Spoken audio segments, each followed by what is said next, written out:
So I decided to try to print a basketball. I didn't want to do the larger version because I didn't really know how it was going to turn out, so I did the 50% version.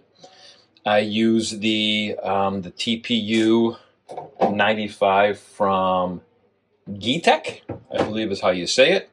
I think it came out pretty well. I did this on my Anycubic Cobra S1. The only thing is I couldn't use the Anycubic Ace Pro because it would not feed it through the machine.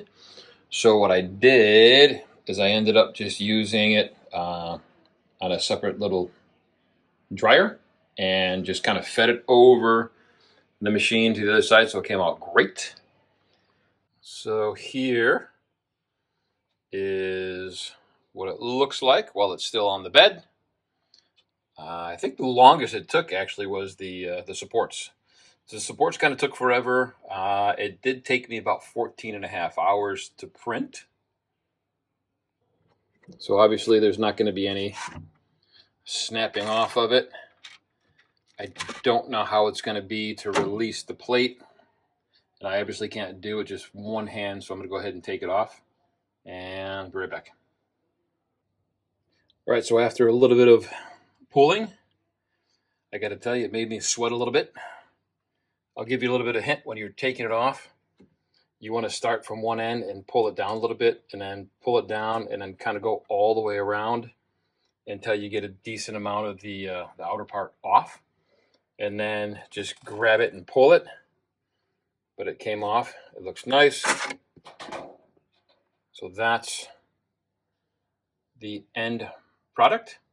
Came out pretty cool. I'm going to go ahead and do the bounce test and see how high it's going to bounce. So I'm in the bathroom. I'm going to go ahead and try the bounce test. I've already tried it a couple of times. I will tell you that I guess with the TP95 or 90, I'm not really sure which one it is. This is the bounce I get.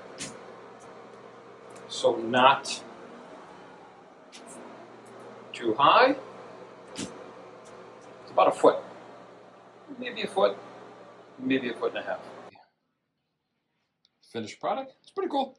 There's a couple little spots that I still have to kind of take off.